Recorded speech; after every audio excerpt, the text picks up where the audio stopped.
வணக்கம் நண்பர்களே. வழி தெரியாமல் புதுசாக ஒரு இடத்துக்கு போகிறது எவ்வளவு கஷ்டமோ அதே மாதிரி தான் சிலபஸ் தெரியாமல் ஒரு கவர்மெண்ட் எக்ஸாமுக்கு படிக்கிறதும் கஷ்டம். நிறையா பேர் காலையிலேருந்து ராத்திரி வரைக்கும் படிப்பாங்க.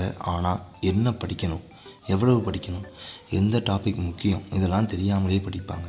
அதனால் அவங்களால நிறைய மார்க் ஸ்கோர் பண்ண முடியாமல் போகலாம். அதனால் இந்த எபிசோடில் பிசி எக்ஸாமோட சிலபஸை பற்றி முழுசாக புரிஞ்சுப்போம். இந்த வீடியோவை நீங்கள் ஃபுல்லாக பாருங்கள். அப்போ தான் நான் என்ன சொல்ல வரேங்கிறது உங்களுக்கு புரியும். இடையில ஸ்கிப் பண்ணாதீங்க. வணக்கம் நண்பர்களே. காக்கி மென்டர் ஹோம் ஸ்டடி சீரீஸுக்கு உங்களை வரவேற்கிறேன். பிசி எக்ஸாமில் மொத்தம் 2 ஸ்டேஜ் உண்டு. First Tamil eligibility test. இது பார்த்திங்கன்னா 80 மார்க்குக்கு நடக்கும். இதில் 40%, அதாவது 32 மார்க் எடுத்தால் தான் உங்களுடைய மெயின் எக்ஸாமுடைய பேப்பர் வேல்யூ பண்ணுவாங்க. அதனால் இந்த எக்ஸாமை லேசாக எடுத்துக்காதீங்க. தமிழில் டீப்பாக எல்லாத்தையும் படிக்கணும் அப்படிங்கிற அவசியம் இல்லை. ஆனால் சில விஷயங்களை நல்லா படித்து வச்சுக்கிறது நல்லது. அதுவும் குறிப்பாக இலக்கணம், இலக்கியம், இதிலிருந்து நிறையா கேள்விகள் வரும். அதெல்லாம் பார்த்திங்கன்னா நல்லா படித்து வச்சுக்கோங்க.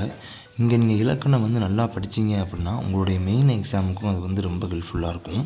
இந்த தமிழ் எலிஜிபிலிட்டி எக்ஸாமை பற்றி தனியாக ஒரு வீடியோ போடுறேன். அந்த வீடியோவில் இதை எப்படி ஈஸியாக கிளியர் பண்ணுறது அப்படின்னு பார்த்துக்கலாம். ஒன்றும் பிரச்சனை இல்லை, ரொம்ப ஈஸி தான். நெக்ஸ்ட்டு பார்த்திங்கன்னா மெயின் எக்ஸாம் மொத்தம் 70 மார்க் நடக்கும். இதில் 2 பார்ட் உண்டு. பார்ட் ஏ பார்த்திங்கன்னா பொது அறிவு 45 மார்க்கு. பார்ட் பி பார்த்திங்கன்னா உளவியல் 25. இந்த பொது அறிவு பார்ட் ஏல என்னெல்லாம் இருக்குன்னா சயின்ஸு, அதாவது ஃபிசிக்ஸு, கெமிஸ்ட்ரி, பயாலஜி, இந்த டாபிக்ஸில் கொஸ்டின்ஸ் வரும். அப்புறம் social science, history, geography, economics, இதெல்லாம் சேர்ந்து இந்த டாபிக்ஸ்லேருந்து சில கொஸ்டின்ஸ் வரும். இது போக ஜிகே அண்ட் கரண்ட் அஃபேர்ஸ், இதிலிருந்தும் நிறையா கொஸ்டின்ஸ் வரும். கரண்ட் அஃபேர்ஸை பொறுத்த வரைக்கும் சில முக்கியமான டாபிக்ஸ் படித்தாலே போதும். இதெல்லாம் சேர்ந்து தான் பார்ட் ஏல நமக்கு 45 கொஸ்டின்ஸ் கேட்பாங்க. அடுத்து பார்ட் பி சைக்காலஜி 25 கொஸ்டின்ஸு. இதில் என்னெல்லாம் இருக்குன்னா 5 கொஸ்டின்ஸ் தமிழ்லேருந்து இருக்கும். அடுத்து ரீசனிங், ஆப்டிடியூட், பேசிக் மேக்ஸ், இந்த மாதிரியான டாப்பிக்லேருந்து ஒரு 20 கொஸ்டின் வருங்க. அதனால் சைக்காலஜியை பார்த்துட்டு மேக்ஸை தயவு செஞ்சு ஸ்கிப் பண்ணாதீங்க. இது ரெண்டுமே ரொம்ப ரொம்ப முக்கியம். அதனால் ரெண்டுக்குமே நேரம் ஒதுக்குங்க, சரியாக படிங்க. இவ்வளோ தான் கைஸ் பேசிக்கான சிலபஸ். சரி, இப்போ உங்களுக்கு நிறையா பேருக்கு ஒரு டவுட் வரும். சார், சிலபஸை பார்த்துட்டோம், இப்போ எங்கேருந்து படிக்க ஸ்டார்ட் பண்ணணும்? 6th to 10th full books அட்டை படித்தா பாஸ் பண்ணிடலாமா, நல்ல மார்க் ஸ்கோர் பண்ணிடலாமா அப்படின்னு சொல்லி நீங்கள் கேட்கலாம். ஆனால் இங்கே தான் ஒரு முக்கியமான விஷயம் இருக்குது. ஸ்கூல் புக்ஸை ஃபுல்லாக படிக்கணுங்கிற அவசியம் இல்லை. ப்ரீவியஸ் இயர் கொஸ்டின் பேப்பர்ஸை நீங்கள் அனலைஸ் பண்ணி பார்த்தீங்க அப்படின்னா பிசி எக்ஸாம் கொஸ்டின்ஸ் எல்லாமே ஒரே பேட்டர்னில் இருக்க மாதிரியே இருக்கும். அதாவது சில இம்பார்ட்டண்டான டாபிக்ஸில் நிறையா கொஸ்டின்ஸ் திரும்ப திரும்ப கேட்டிருப்பாங்க. அந்த சில டாபிக்ஸ் என்ன, அந்த பேட்டர்ன் என்ன, அதை நீங்கள் கண்டுபிடிச்சி படிக்கிறவங்க தான் ஸ்மார்ட் ஸ்டூடெண்ட்ஸ்.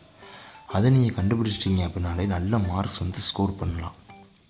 சரி, ஓகே. இப்போ நீங்கள் என்ன பண்ணணும் அப்படின்னா ஃபஸ்ட்டு சிலபஸை ரெடி பண்ணணும். நான் இன்ஸ்டாகிராமில் நம்ம பேஜில் இந்த சிலபஸை போஸ்ட் போடுறேன்.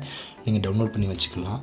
அப்படி இல்லை அப்படின்னா நீங்கள் டிஎன்யூஎஸ்ஆர்பி வெப்சைட்லேயே போய் பார்த்தீங்கன்னா சிலபஸ் இருக்கும். அதை நீங்கள் டவுன்லோட் பண்ணி வச்சுக்கலாம்.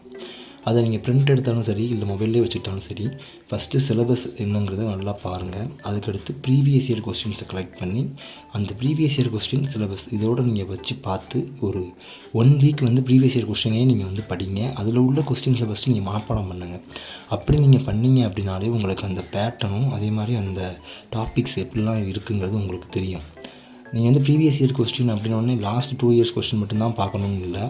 ஒரு எக்ஸாம், ஒரு லாஸ்ட்டாக நடந்த ஒரு 5-6 எக்ஸாம் கூட நீங்கள் பார்க்கலாம். கிட்டத்தட்ட எல்லாமே ஒரே மாதிரி தான் இருக்கும்.